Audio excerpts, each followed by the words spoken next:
Hello friends, రాజస్థాన్లోని కిషన్గఢ్ ఆసియాలోని అతిపెద్ద మార్బుల్ మార్కెట్. అక్కడ భవానీ శంకర్ శర్మ అనే ఒక సక్సెస్ఫుల్ వ్యాపారి ఉండేవారు. అందరూ ఆయన్ను చూసి అదృష్టవంతుడు అనుకునేవారు. కానీ ఆయన ఇంట్లోనే ఒక మృత్యుపాశం అల్లబడుతోందని ఎవ్వరూ ఊహించలేదు. ఒక అజ్ఞాత ఫోన్ కాల్, ఒక పాత స్టీల్ వైర్ మరియు ఒక డైరీలో దాగున్న కన్నీటి గాథ భవానీ శంకర్ హత్య వెనుక ఉన్న భయంకరమైన నిజాన్ని ఎలా బయటపెట్టాయో ఇప్పుడు చూద్దాం. ఏప్రిల్ 28, 2003 అజ్మీర్ పోలీసులకు ఒక అజ్ఞాత ఫోన్ కాల్ వచ్చింది. ఫలానా చోట తలలేని మొండెం ఉంది, పక్కనే నదిలో తల ఉంది అని ఆ వ్యక్తి చెప్పి ఫోన్ పెట్టేశాడు. పోలీసులు వెతకగా కాల్లో చెప్పినట్లే తలలేని మొండెం, తగలబడిన తల లభించాయి. నిందితులు ఎంత తెలివైన వారంటే ఆ శవాన్ని ఎవరూ గుర్తుపట్టకుండా మొహాన్ని పూర్తిగా కాల్చేశారు. కానీ అక్కడే దేవుడు ఒక క్లూ వదిలాడు. పోలీసులు పత్రికల్లో ప్రకటన ఇచ్చారు, శవం కంటి కింద ఒక స్టీల్ వైర్ ఉంది అని. అది చదివిన భవానీ శంకర్ తండ్రి దుర్గా ప్రసాద్ గుండె ఆగిపోయినంత పనయింది.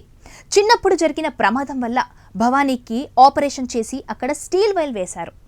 ఢిల్లీ డాక్టర్ శివశంకర్ షా కూడా అది భవానీదే అని నిర్ధారించారు. దీంతో మరణించింది భవానీ శంకరే అని తేలింది. కానీ అతన్ని అంత కిరాతకంగా చంపింది ఎవరు? పోలీసుల అనుమానం భార్య నిధి శర్మపై పడింది. విచారణలో ఆమె అసలు రంగు బయటపడింది. భవానీ డ్రైవర్ అశోక్తో నిధికి అక్రమ సంబంధం ఉందని, ఆస్తి కోసం అలాగే అశోక్తో కలిసి ఉండటం కోసం ఆమె ఈ ప్లాన్ చేసిందని తేలింది.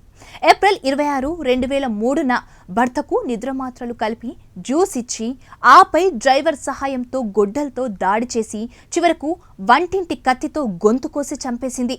ఆ నెత్తుటి శవాన్ని గోనె సంచిలో కట్టి ఎడారిలో పడేశారు. నిధి శర్మ ఇంటిని సోదా చేసిన పోలీసులకు ఒక డైరీ దొరికింది. ఆ డైరీ చదువుతుంటే పోలీసుల కళ్ళు చెమర్చాయి. భార్య తనను ఎలా వేధిస్తోంది, తనకు ఎక్కడ విషం కలుపుతోందో అని భవానీ ఆ డైరీలో రాసుకొచ్చారు. కొన్ని పేజీల మీద కన్నీటి చుక్కల మరకలు కూడా ఉన్నాయి. తన పిల్లల భవిష్యత్తు కోసమే తాను అన్నీ భరిస్తున్నానని ఆయన రాసిన మాటలు ఆయన ఎంతటి మానసిక క్షోభ అనుభవించారో స్పష్టం చేశాయి. కోర్టు నిధి శర్మకు అలాగే డ్రైవర్ అశోక్కు 21 సంవత్సరాల జైలు శిక్ష విధించింది. 2024లో జైలు నుండి విడుదలైన నిధికి మరో షాక్ తగిలింది. ఆమె కన్న బిడ్డలే ఆమెను చూడటానికి నిరాకరించారు. తండ్రిని చంపిన తల్లి తమకు వద్దని వారు మొహం చాటేశారు. అయినా సరే నిధిలో మార్పు రాలేదు. ఇప్పటికీ ఆమె ఆ ఆస్తి కోసం తన కొడుకులపైనే కోర్టులో కేసులు వేస్తూ కోట్లాది రూపాయల కోసం పాకులాడుతోంది. చూశారుగా, ధనం మీద వ్యామోహం, అక్రమ సంబంధం ఒక అందమైన కుటుంబాన్ని ఎలా బూర్ద చేశాయో. భవానీ శర్మ సంపాదించిన మార్బుల్ సామ్రాజ్యం నిలిచింది, కానీ ఆయన ప్రాణాలు మాత్రం తిరిగి రాలేదు. ప్రతి రిలేషన్లో నిజాయితీ లేకపోతే అది ఎంతటి ప్రమాదానికి దారితీస్తుందో ఈ కథ ఒక హెచ్చరిక. Thank you for watching. Be alert.